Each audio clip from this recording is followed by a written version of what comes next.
Bismillahirrahmanirrahim. Assalamualaikum warahmatullahi wabarakatuh.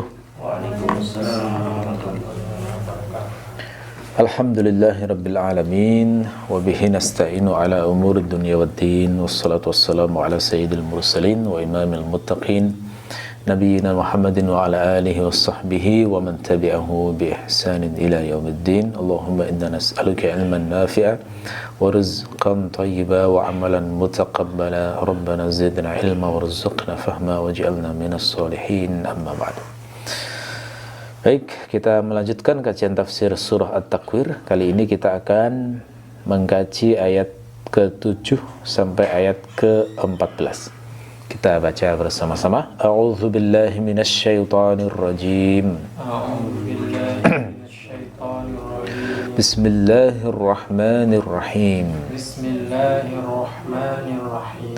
Wa idzan nufusu zuwijat Wa idzan nufusu zuwijat wa idzal mau'udatu su'ilat wa idzal mau'udatu su'ilat bi ayyi dhanbin qutilat bi ayyi dhanbin qutilat wa idzas suhufu nushirat wa idzas suhufu nushirat wa idzas samaa'u kushitat wa idzas samaa'u kushitat wa idzal jahimu su'irat wa idzal jahimu su'irat wa idzal jannatu uzlifat wa idzal jannatu uzlifat alimat nafsum ma ahdarat. alimat nafsum ma ahdarat. Ya.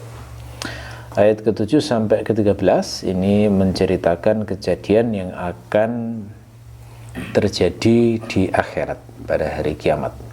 Jadi kalau ayat 1 sampai 6 sebelumnya itu membahas tentang kejadian sebelum akhirat. Jadi masih di dunia menjelang akhir dunia. Ketika matahari digulung, kemudian bintang-bintang berjatuh dan sebagainya. Itu kan kejadian sebelum akhirat. Nah, untuk ayat ke-7 sampai ke-13 maka ini muqabilnya. Ya, jadi peristiwa-peristiwa yang terjadi pada hari kiamat.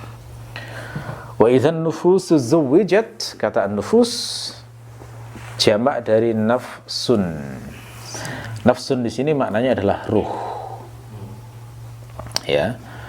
Makna nafsun adalah ruh. Ini sama seperti dalam ayat ya ayyatuhan nafsul mutmainnah. Itu nafsun yang bermakna ruh, ruhnya manusia, ruhnya hamba. Wahai jiwa atau ruh yang tenang. Ya. Termasuk juga seperti ucapan malaikat kepada orang-orang zalim dalam surat Al-An'am ayat 93, akhriju anfusakum. Itu keluarkan ruh kalian atau nyawa kalian. Ya, jadi ruh itu memang bisa bermakna banyak ya, bermacam-macam. Salah satunya bermakna ruh. Mungkin juga di sini nafsun dimaknai manusia itu sendiri, zatul insan. Karena di Quran juga ada sejumlah ayat yang menunjukkan nafas itu bermakna manusia. Misalnya seperti dalam surat Al-An'am ayat 151, wala taqtulun nafsal lati harramallahu illa bil haqq. Janganlah kalian membunuh. Nah, nafas di situ diterjemahkan manusia, karena kalau membunuh ruh kan tidak mungkin. Membunuh manusia yang diharamkan oleh Allah kecuali secara hak. Ya. Termasuk juga dalam surat An-Nur ayat 61. Fa idza dakhaltum buyutan fasallimu ala anfusikum. Kalau kamu masuk dalam sebuah rumah, maka ucapkan salam kepada diri kalian. Nah, itu maksudnya pada manusia, bukan ruhnya. Ya.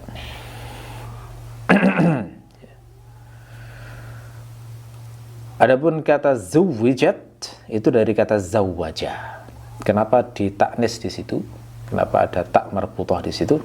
Karena kata nafsun itu termasuk muannas maknawi. Sama seperti kata uzunun, termasuk kata ardun itu muannas maknawi. Zuwijat dari kata zawaja. Zawaja itu maknanya secara bahasa adalah menjadikan sesuatu sebagai pasangan yang lain setelah sebelumnya sendiri-sendiri. Nah, itu makna bahasanya, menjadikan sesuatu sebagai pasangan dari sesuatu yang lain setelah sebelumnya mereka sendiri. Makanya dalam akad nikah itu misalnya lafadznya pakai kata zawwajtuka fulanah, misalnya itu maknanya aku menjadikan kamu pasangan bagi fulanah, setelah sebelumnya masing-masing sendiri. Ya. Zawwaja secara bahasa juga bisa bermakna menjadikan sesuatu bermacam-macam. Karena zauj itu bisa bermakna nau' min zaujin bahij, itu ada dalam surah Qaf, ingat saya. Itu zauj yang bermakna nau', macam, gitu ya. Jadi zawwaja menjadikan sesuatu bermacam-macam. Nah, atas dasar pengertian bahasa yang semacam ini, maka tafsir wa idzan nufusu zuwijat itu dalam kitab-kitab tafsir itu berputar di antara dua makna ini. Makna yang pertama adalah makna memasangkan tadi, dibuat berpasang-pasangan. Nah, kalau dimaknai zawwaja yang bermakna menjadikan sesuatu pasangan lain setelah sebelumnya itu sendiri-sendiri, maka maknanya adalah ruh itu dipasangkan dengan jasad. Ya, jadi makna wa idzan nufusu zuwijat adalah yakni ketika ruh-ruh itu dipasangkan dengan jasad-jasad manusia setelah sebelumnya terpisah sendiri-sendiri. Ya. Makna yang semacam ini itu dikuatkan dengan ayat sesudahnya yang berbicara tentang bayi perempuan yang dikubur hidup-hidup. Jadi seakan-akan dikatakan setelah Allah itu memasangkan ruh itu pada jasad masing-masing hamba, kemudian semuanya hidup, maka bayi-bayi perempuan itu akan ditanya oleh Allah. Nah, itu menguatkan makna ini ya. Kemudian makna yang lain adalah kalau zawwaja dimaknai nawwa'a, jadi membuat bermacam-macam, maka makna wa idzan nufusu zuwijat itu adalah yakni nanti orang-orang jiwa-jiwa di akhirat itu akan dikumpulkan sesuai dengan jenis masing-masing. Yang soleh akan dikumpulkan dengan sesama soleh di surga, yang jahat akan dikumpulkan sesama jahat di neraka. Nah, itu makna ini secara bahasa mungkin juga maksud dari wa idzan nufusu zuwijat. Itu semakna dengan hadis Nabi bahwa al arwah junudun mujannadah. Jadi ruh itu seperti tentara yang sekompi begitulah kira-kira ya. Jadi semuanya akan berkumpul sesuai dengan kecenderungan masing-masing. Makanya kadang-kadang ada orang yang kalau ketemu orang lain itu begitu kikuk ya, nggak bisa akrab. Tapi ada orang-orang tertentu yang nggak pernah bertemu pertama kali saja sudah langsung akrab gitu ya. Nah, itu kan memang jiwa akan berkumpul dengan yang sejenisnya. Yang suka gunjing ya akan akrab dengan sesama penggunjing. Yang sesama suka ilmu akan ngumpul dengan sesama penyuka ilmu. Yang senangnya menumpuk-numpuk harta akan kumpul bersama dengan sesama penumpuk harta. Yang suka membicarakan tentang iman itu juga akan nyaman berbicara dengan orang yang suka berbicara dengan iman. Yang senang macam-macam lah, pokoknya intinya orang itu akan berkumpul dengan sesama yang sejenis dengan dia. Bahkan dengan makna ini juga itu mungkin juga ditafsirkan sampai level bahwa orang yang soleh sekalipun akan dikumpulkan sesuai dengan tingkat kesalehannya masing-masing. Ya, karena surga itu kan bertingkat-tingkat ya. Surga itu sifatnya bertingkat-tingkat, maka orang yang amal solehnya itu rendah tidak mungkin akan berkumpul dengan Nabi di surga yang tertinggi, tidak mungkin. Hingga makna wa idzan nufusu zuwijat itu juga mungkin dipahami semacam ini, bahwa orang masuk surga pun itu akan dikumpulkan, dipasangkan dengan orang yang selevel. Ya, maksudnya dibuat satu kelompok dengan yang selevel dengannya, ya, termasuk di neraka, karena neraka juga bertingkat-tingkat. Ada yang neraka yang paling bawah, di tengah, sampai neraka yang paling atas. Level kejahatannya dikumpulkan sesuai dengan tingkat dosa dan maksiat masing-masing. Sebagian ulama juga ada yang memahami bahwa wa idzan nufusu zuwijat itu bermakna mukmin akan dinikah dengan hurul ain. Ya, hurul ain. Hurul ain itu biasanya diterjemahkan bidadari ya.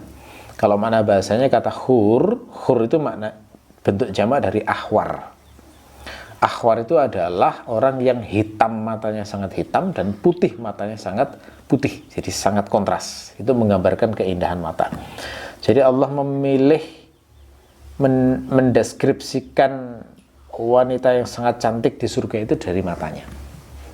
Yang sangat indah, hitam matanya sangat hitam, putih matanya sangat putih.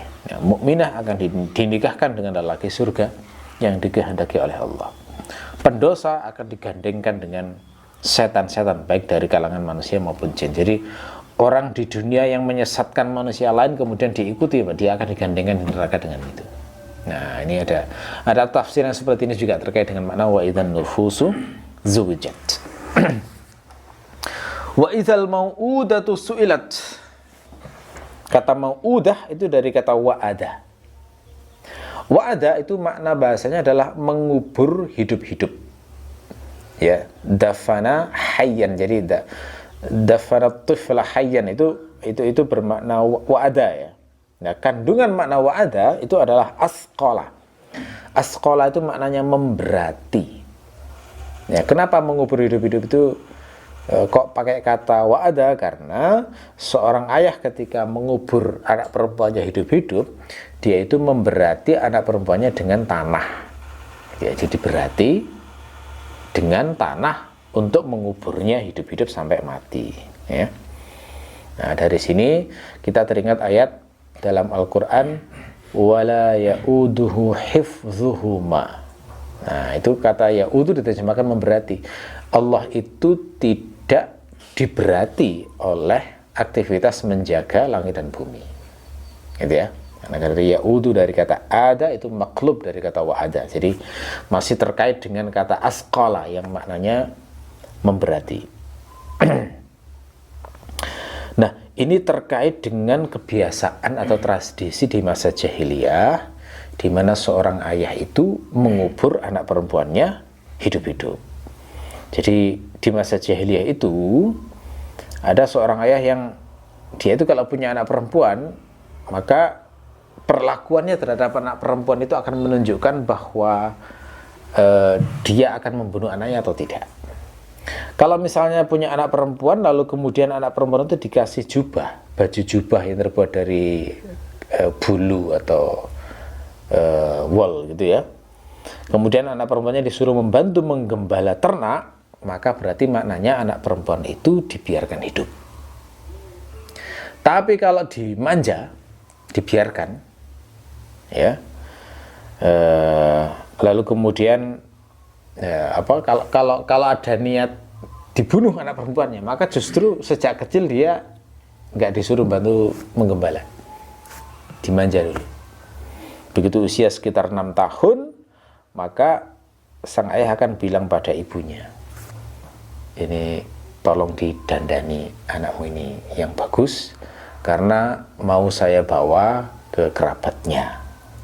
Nah, setelah itu kemudian anaknya setelah didandani cantik, tidak dibawa ke kerabat, tapi dibawa ke padang Sahara. Di sana sudah disiapkan sumur untuk menimbun anak tersebut hidup-hidup.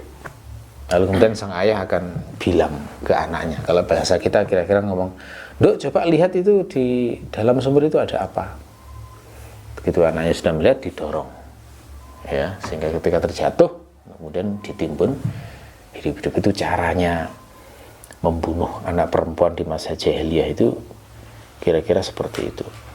Variasi yang lain adalah jadi saat mau melahirkan, begitu seorang wanita itu mau melahirkan, maka dia akan melahirkan sementara di depannya sudah disiapkan lubang. Jadi kalau keluar lahir perempuan langsung didorong, dilemparkan di lubang itu, ditimbun hidup-hidup. Tapi kalau misalnya lahir laki-laki, maka akan disimpan, akan dipelihara. Ya. Makanya dari sini bersyukur banget ya para perempuan yang hidup di zaman yang tidak zaman jahiliyah, di mana perempuan di zaman itu kurang dihargai dibandingkan dengan laki-laki. Zaman sekarang itu Masya Allah luar biasa.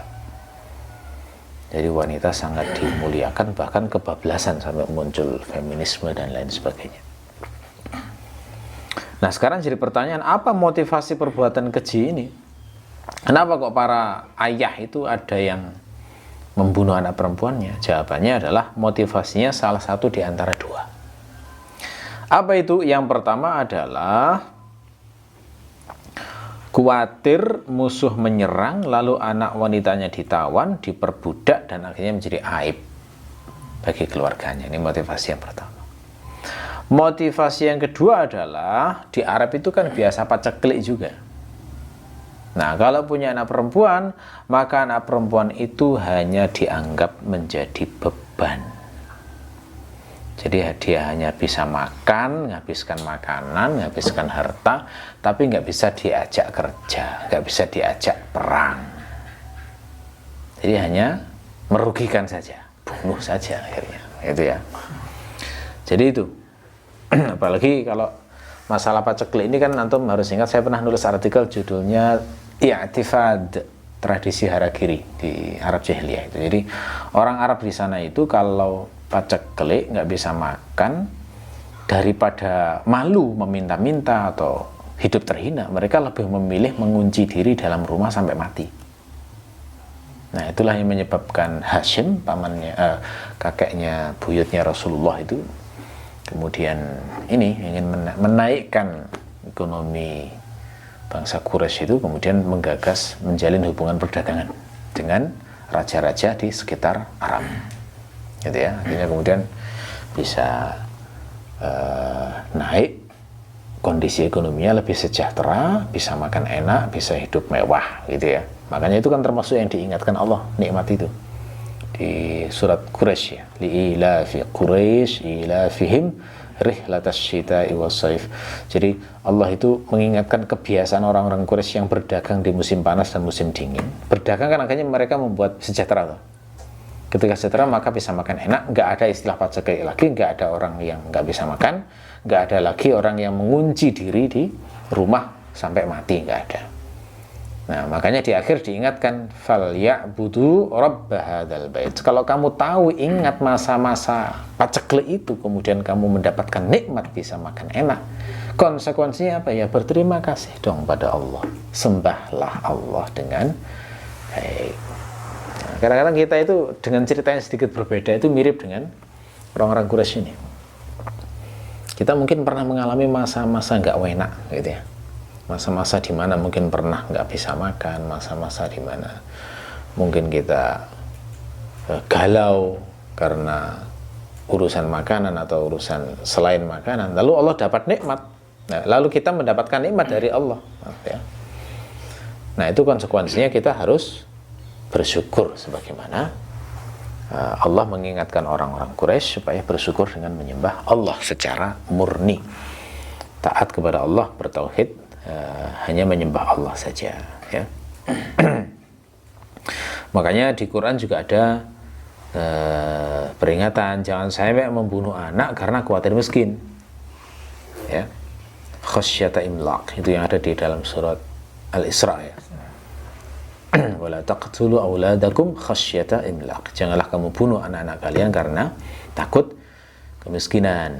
Allah lalu menjamin, nahnu narzuquk. Aku yang akan memberikan rezeki kalian dan mereka. Nah, begitu ya. Jadi itu dua motivasi utama mengapa kok anak perempuan itu dibunuh. Satu, menjaga aib, yang kedua, khawatir kemiskinan ya. Nah, karena tradisi ini begitu mengakar, itu sampai membuat para lelaki itu ya benci kalau punya anak perempuan. Gak senang. Termasuk para wanita pun akhirnya ikut juga. Jadi benci kalau punya anak perempuan. Kenapa? Karena kalau punya anak perempuan itu kadang-kadang dicerai. Kalau misalnya si wanita ini setiap melahirkan perempuan, terus itu dicerai biasanya, ditinggal. Jadi sampai akhirnya levelnya membenci punya anak perempuan. Sampai juga levelnya adalah gembira kalau anak perempuannya mati. Itu Arab Jahiliyah itu begitu. Ya, gembira anak wanitanya mati. Salah satu ungkapan jahiliyah yang terkenal terkait hal ini adalah ungkapan mereka yang berbunyi ni'mas sihru al-qabru. Sebaik-baik kerabat itu adalah kuburan. Nah, ini kalau mereka ada yang mati, anak perempuannya mati, itu ungkapan kegembiraannya adalah ni'mas sihrul qabru. Sebaik-baik kerabat karena pernikahan itu adalah kuburan. Ya, gitu ya.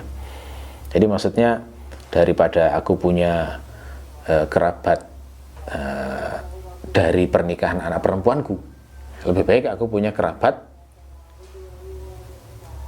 kuburan. Itulah kira-kira lah. Jadi mereka begitu.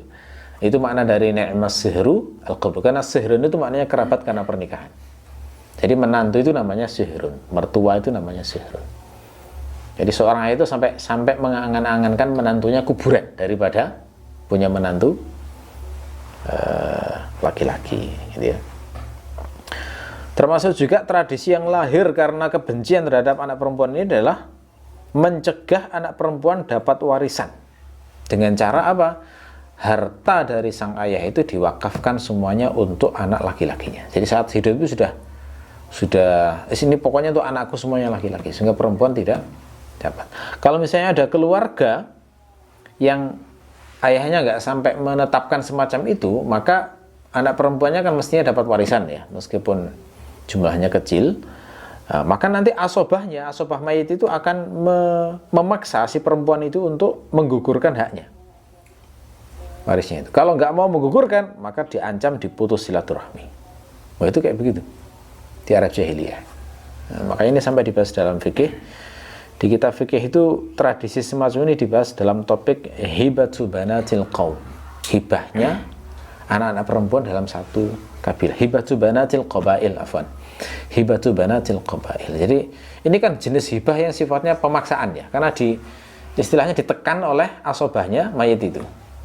Sudahlah, hibahkan saja hakmu itu ke kerabatmu yang lain. Nah, itu ya. Itu sah apa tidak? Sampai dibahas dalam fikih semacam itu. Sebagian ulama memandang ini enggak sah.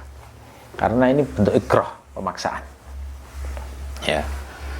Nah, hanya saja yang harus dipahami adalah tradisi penguburan bayi anak perempuan ini itu tidak dipraktekkan di seluruh kabilah. Jadi jangan bayangkan semuanya mempraktekkan ini ya, enggak. Kabilah yang terkenal pertama kali mengawali tradisi ini adalah kabilah Rabi'ah. Kabilah Rabi'ah namanya. Itu yang pertama kali mengawali tradisi ini. Kemudian ditiru kabilah Kindah dan Bani Tamim. Jadi ada 3 kabilah yang terkenal melakukan tradisi ini. Rabi'ah, kemudian Kindah dan Bani Tamim.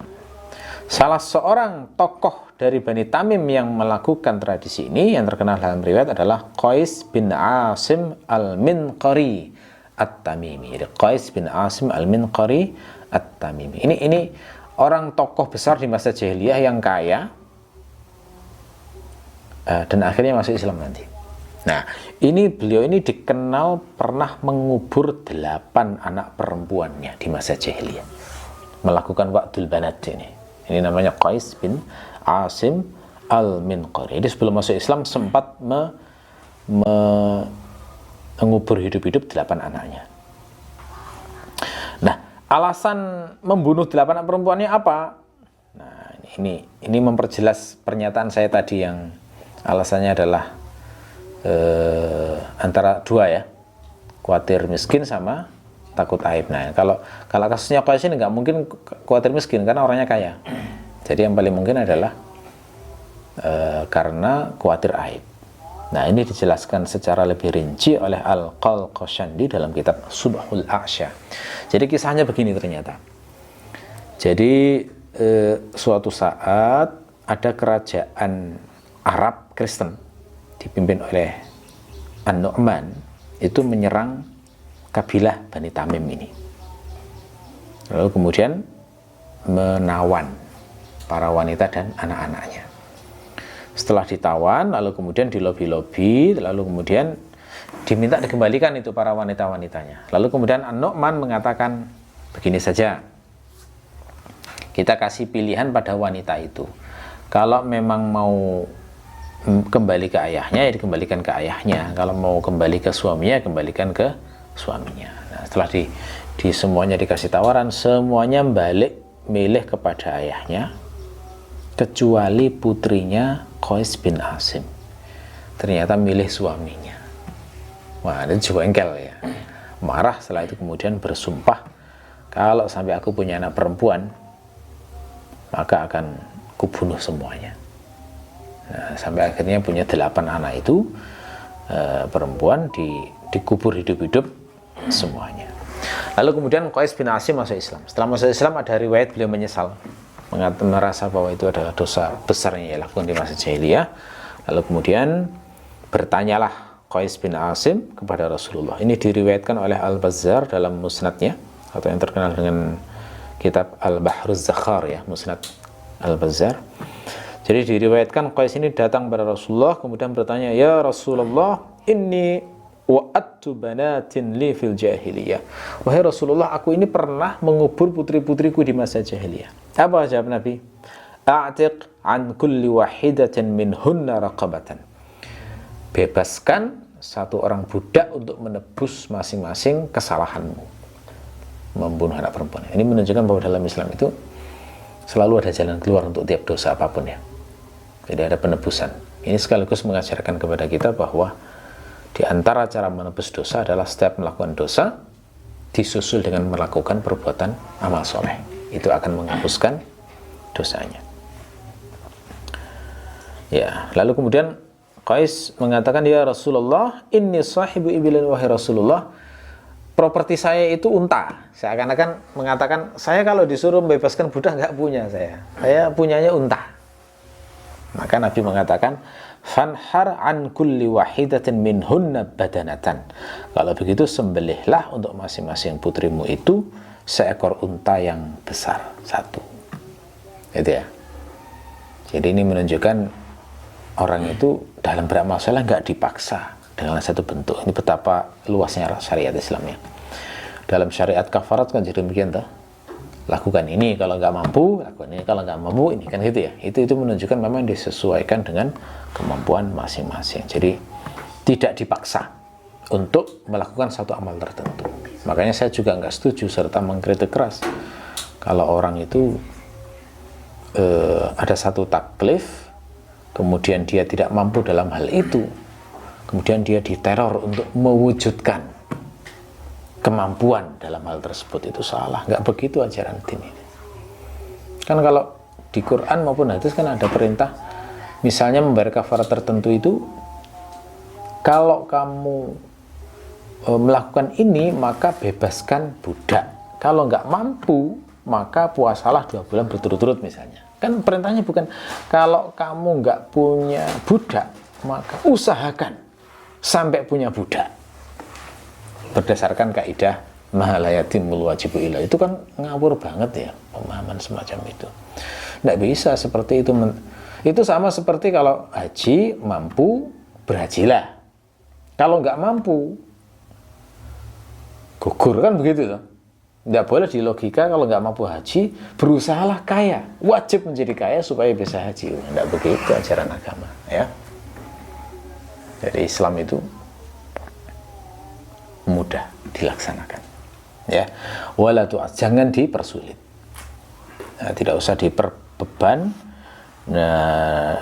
dibuat beban kepada orang. Jadi ini kadang-kadang itu dalam kaidah fikih itu orang itu bingung membedakan antara ma la yatimul wajibu illa bihi fahuwa wajib dengan ma la yatimul wujubu bihi. Gitu ya. Itu beda, antara wajib dengan wujub itu beda. Jadi kalau seperti kasusnya orang nggak mampu haji, maka sepakat para ulama nggak wajib untuk mewujudkan istitoah, itu nggak wajib. Ya kan, itu termasuk wujub bukan wajib tadi. Yang ma la yatimul wajibu illa bihi itu contohnya misalnya kayak gak mungkin bisa memahami Quran kecuali dengan bahasa Arab, maka wajib belajar bahasa Arab. Nah, itu penerapan kaidah yang benar. Gitu ya. Hanya saja ini kisah Qais tadi ya, sudah saya jelaskan dalilnya. Ketika saya katakan tadi bahwa Bani Tamim termasuk kabilah yang memiliki tradisi ini, jangan dibayangkan semua ayah kayak begitu ya, enggak juga. Ya. Tapi boleh mengatakan Bani Tamim itu punya tradisi itu boleh. Itu bahasa majasi kayak gitu. Sama seperti di Quran dikatakan bahwa orang-orang Yahudi itu punya sifat begini-begini. Itu maksudnya bukan 100% Yahudi. Tapi secara majazi boleh. Sebagian Yahudi melakukan itu kemudian dinisbatkan pada Yahudi itu boleh. Mayoritas Yahudi atau bahkan nggak mayoritas ya. Nah itu dinisbahkan boleh. Itu masuk dalam pembahasan umum bermakna khusus, khusus bermakna umum. Nah itu di ilmu ushul fikih itu semacam itu.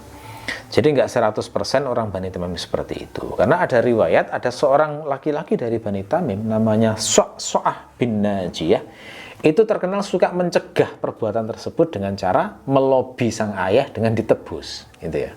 Jadi kalau misalnya ada mendengar berita seorang ayah ingin membunuh anaknya, kan biasanya dibunuh usia 6 tahun ya. Langsung didatangi bapaknya. Nggak usah dibunuh.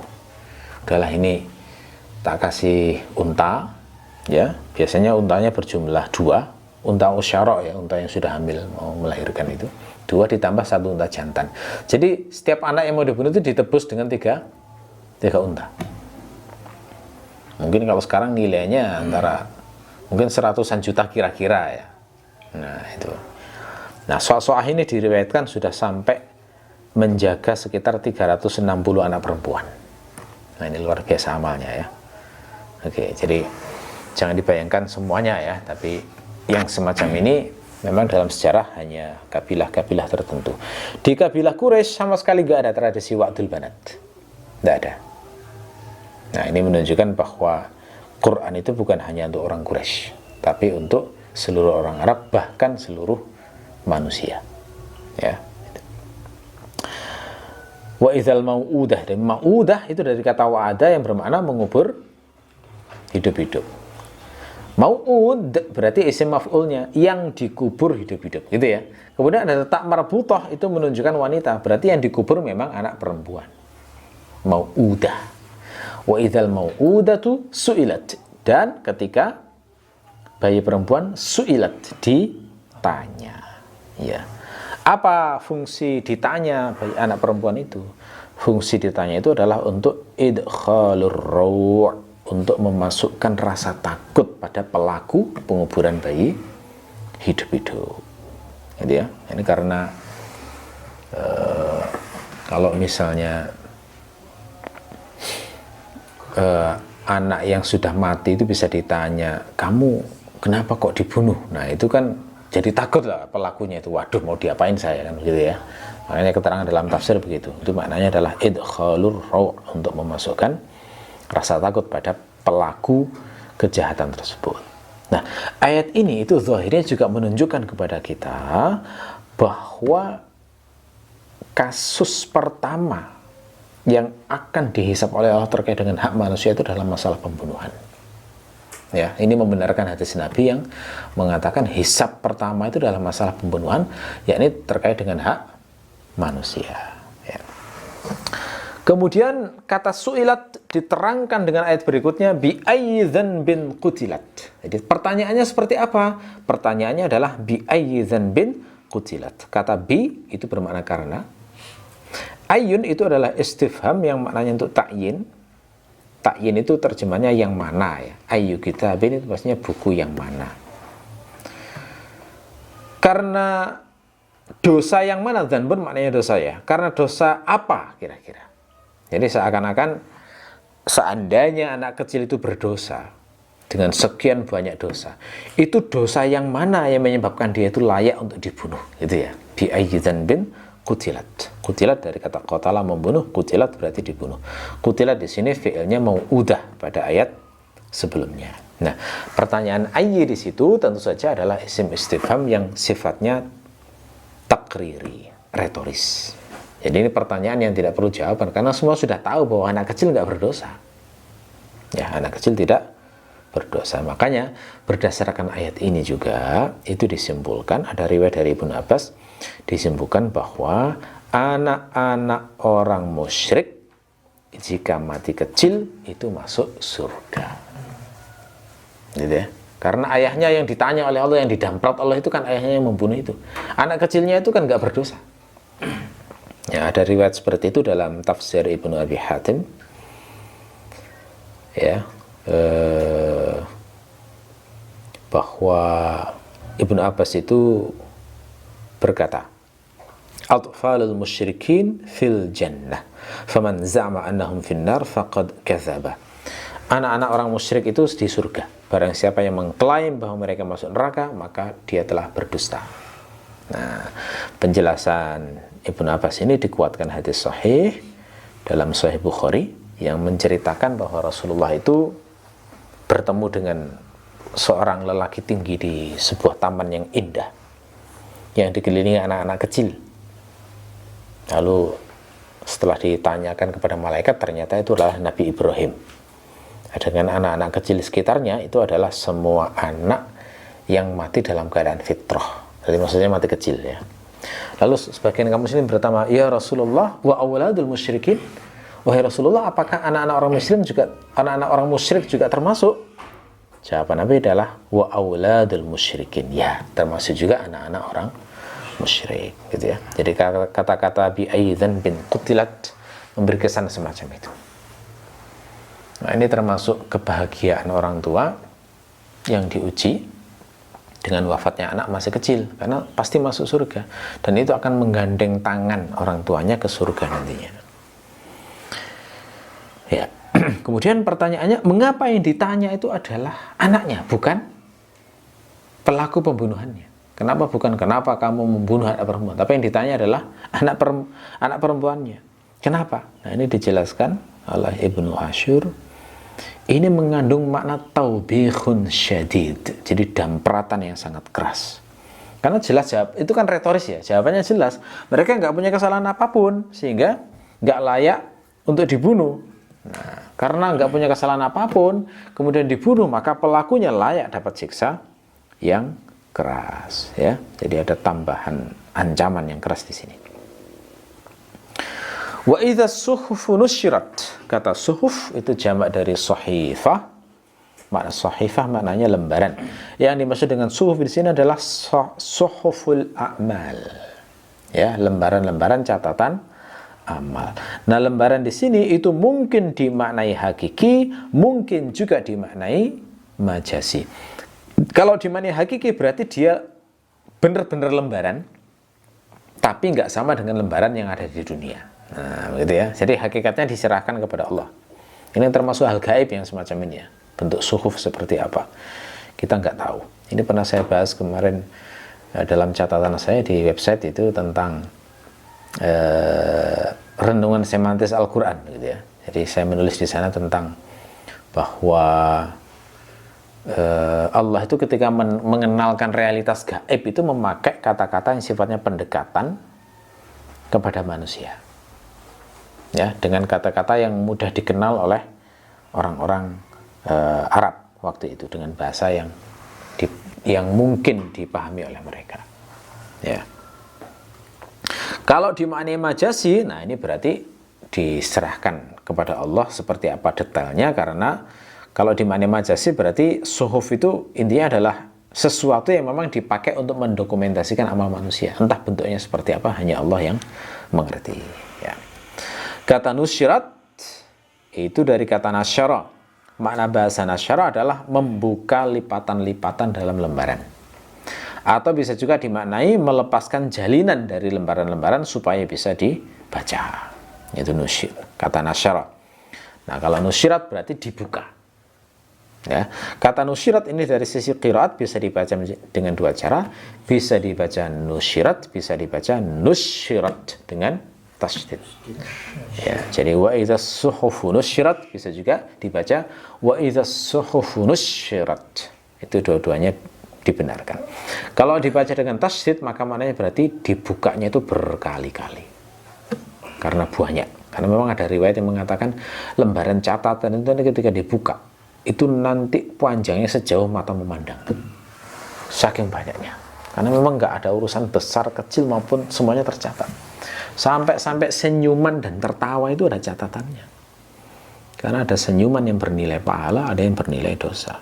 Tertawa juga demikian, tertawa mengejek dosa. Ada tertawa yang karena lucu, nah itu mubah, tidak dosa. Ya. Nah, di sini kata nusyirat itu pakai fi'il majhul, artinya pelakunya tidak dimunculkan. Sebenarnya pelakunya siapa? Nah, jawabannya adalah yang membentangkan catatan amal itu malaikat.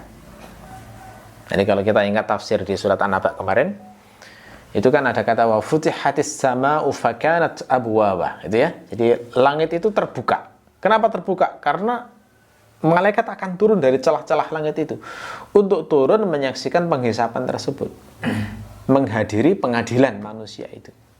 Nah, saat mereka menghadiri pengadilan manusia, salah satu yang dilakukan oleh sebagian malaikat adalah membuka catatan amal-amal itu. Nah, jadi fa'ilnya, pelakunya adalah malaikat. Wa idzas sama'u kusyitat. As-sama' bermakna langit, kusyitat dari kata kasyata. Makna bahasa kasyata adalah menguliti, yakni menghilangkan kulit dari hewan yang mati. Nah, dalam bahasa Arab, menguliti itu pakai dua kata biasanya. Kadang disebut salakha, kadang disebut kasyata. Apa bedanya salakha dengan kasyata? Dalam bahasa Arab, kalau salakha itu menguliti khusus untuk sapi dan kambing. Nah, kalau unta itu pakai kata kasyata, biasanya begitu. Jadi kalau dikatakan wa idzas sama'u kusyitat, berarti langit itu kayak dikuliti gitu. Dicerabut dari tempatnya seperti mengambil kulit dari tubuh hewan. Nah, terkait dengan makna langit dikuliti ini, itu ada dua tafsir. Tafsir yang pertama adalah maknanya langit dibuat retak. Jadi ini memperjelas makna seperti wa futihatis sama itu seperti apa pembukaan langit itu. Jadi retak dibuka seperti kulit diambil gitu. Ada yang memaknai langit itu dihilangkan nantinya, seperti menghilangkan kulit dari tubuh hewan yang sudah mati itu tadi. Ya. Wa idzal jahimu su'irat, kata jahim itu makna bahasanya adalah api yang memiliki bahan bakar seperti kayu atau lainnya yang berlapis-lapis.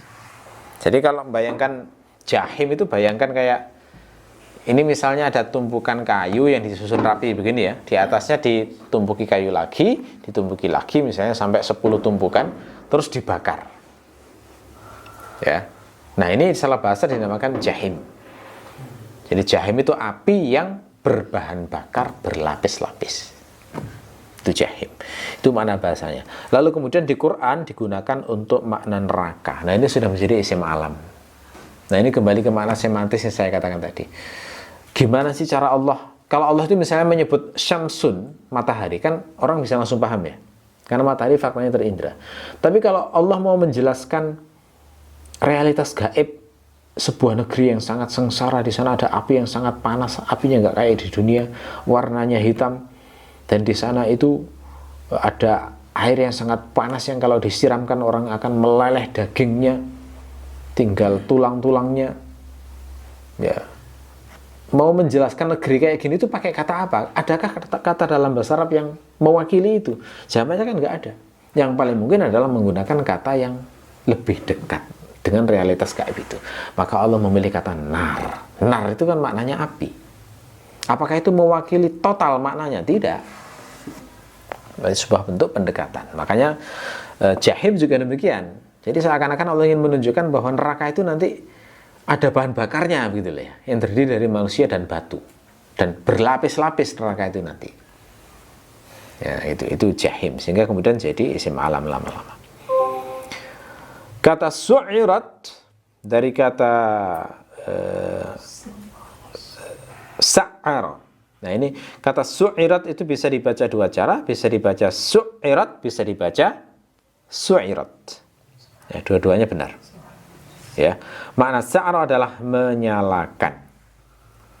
Ya, sa'ara itu berarti menyalakan berkali-kali. Berarti kalau su'irat berarti dinyalakan berkali-kali dengan nyala yang berkobar-kobar dahsyat. Nah, ini menunjukkan berarti neraka itu dinyalakannya berkali-kali sebagai persiapan untuk menyiksa para durjana yang masuk ke dalam neraka itu. Ya.